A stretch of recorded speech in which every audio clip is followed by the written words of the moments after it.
Could Ole fluke his way to the Premier League title? Manchester United certainly rode their luck against Wolves. Send your views on a Premier League title challenge to Theater at football365.com. Could Ole's luck take him to the title? I cannot believe how much luck has gone Ole's way over the last year or so. Majority of key moments in every game seem to be falling in Ole's favor. Something definitely needs to be done behind the scenes to get this team going. That being said, there are questions that I am unable to answer.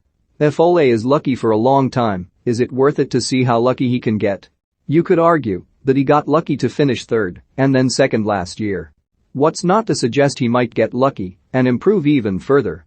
On the other hand, if you are consistently lucky, are you actually just lucky? Fervent footballer A Bullock's record, so I see Man United are officially record breakers for being unbeaten away. Like I remain the best in the world at trifle darts. Makes no sense. Still utter Bullocks. Regards, Ian, still drunk, oh Fred. So after a pretty average team performance, Man United lucked out and won despite Wolves being the better team on the day. It was a definite foul on Neves by Pogba, though it did take me watching the replays about 6 times to see it. Despite Wolves being the better team, I didn't really feel too worried they were going to score, partly on their form this season, but also because Varane had a very impressive debut. It was also good to see De Gea get a clean sheet. Which is where we mention Fred again. How long is the Fred experiment going to last? He was awful today. He was pretty bad against Southampton last week. He's been a rubbish for us since he signed. So my bet, for the price of a pickled egg, is that not only will we not sign another midfielder, he'll start again next game, and Donny will wonder why he stayed. I hope I'm wrong, but I doubt it. Daniel, Cambridge never say Neves was honest. While I agree that it was a foul by Pogba in the build-up to the goal, I want to disagree with the pundit's assertion that Neves was punished for being too honest. He went to run on, realized he wasn't getting the ball, looked at the ref, then went down in a heap to try and force the decision. For me, the pundits on Sky seemed to be getting mixed up. The foul wasn't given because the ref didn't see the contact. Perhaps VAR should have seen it, but the foul not being given was nothing to do with the new refereeing guidelines. Sam Newton Abbey swings and roundabouts, that was absolutely a foul on Neves. But it was absolutely a foul on Fernandes last week against Southampton. You can't have it both ways. As they say, swings and roundabouts. P.S. We were absolutely atrocious and didn't deserve anything from the game. Wolves played us off the park. De Gea won us that game, not Greenwood. But my God, what a player. Charlie, Northern Ireland ref talk. Another interesting weekend of refereeing talking points. Starting with the United game, it should have been a foul by Pogba in the build-up, but I think there are a few noteworthy points. Looked to me like Pogba catches Neves on the shin pad, a very light touch, but potentially dangerous, and it's never okay to go in that high. Is this an interpretation of letting the soft stuff go? Because in a sense it was very soft. I don't think he touches his man at all. But that for me is the problem with that new rule. A foul is a foul is a foul, and it's nothing to do with whether it's a soft foul or not. The issue is that last season the referees didn't do their job properly and used VAR to give non-existent fouls if they saw contact of any kind, and their solution this season is not to train themselves better to apply the rules properly, it's to set a policy position of only blowing if there's a particularly hard foul. So 2 examples, in last week's Southampton game the decision shouldn't be, well, he body-checked Fernandes, but not that hard, because you're allowed to make contact in the course of playing, but not allowed to play the man instead of the ball. Second, Pogba brushed a shin pad, so very soft, but that was only by chance, and it was an obvious foul. That new interpretation is going to do nothing except encourage Sean Dyche-style football and get someone injured.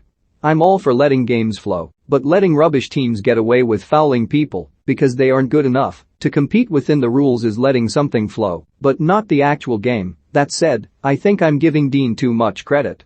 He probably wasn't just misapplying the rule, he's just a really bad referee. It was Neves' fault it played out like that. He was described as too honest by the lads in the studio, but that's not really the case at all. His explanation afterwards is comical. He didn't go down because he was checking where the ball went first. He didn't go down because he didn't get hit. He probably only realized a moment later because his shin pad was a bit squiffy and he threw himself to the ground far too late to convince the ref. Players shouldn't have to throw themselves to the ground to get decisions, but if the ref wasn't convinced in the moment, you can't throw yourself to the ground afterwards. Secondly, the Reece James thing. I'm not sure it really was a handball. It came of his leg into his arm, that was by his side. Yes, he then moved his arm forward, but that is what arms do when people walk. Probably it was a penalty, but I don't think it's that clear cut.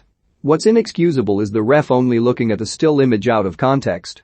Without seeing the deflection and James' movement in real time, how can he possibly judge it? The standard of refereeing in the PL, the stupid guidance they issue, rather than just working on applying the, mostly, perfectly good rules correctly is just a shambles. Andy, MUFC, Tottenham, well, at the risk of sounding like I'm from the school of Barry Fox, going well, isn't it? Coys. John, Lincoln, so after 3 rounds the only who haven't lost points yet are the mighty Spurs. Kane to end his drought? Levy knows best? Most competitive season yet? Stijn, Amsterdam fan mail for Paul, Chester. I want to congratulate Paul from Chester for posting the all-time most ridiculous mailbox message in the history of FOOTBALL 365. That's seriously quite an accomplishment, I'm impressed. Aghast beyond all recognition, but impressed. JP, Washington, D.C., you must have been one of those instinct players who never analyzed what they did, but just did it.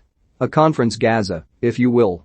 Because now you are analyzing it, seems you are not that sharp, the old good player piss poor manager dichotomy again, mirrored by the average to crap player good manager contrast, Klopp, early Mourinho etc. Klopp has built an entire top to bottom structure that has won the Champions League and Premier League against massive financial doping by MCFC, PSG and others. You want to replace him with Stevie G. We all love Stevie, but he won a 2-horse race because the entire Celtic organization shat the bed, having got lazy and self-indulgent over the years when there was nobody to call them to account. Then this year Rangers got dumped out of CL in qualifying by the first bunch of adults they played. As a manager he is not fit to lace Klopp's shoes, and in fairness I think he himself would readily admit that. But yeah, crack on with your theory. I am sure no City United Chelsea followers on here will take the opportunity to mock delusional Liverpool fans, much to the frustration of the sane majority. Andy, sad about Terry Mack, one of my first Liverpool heroes, Asia,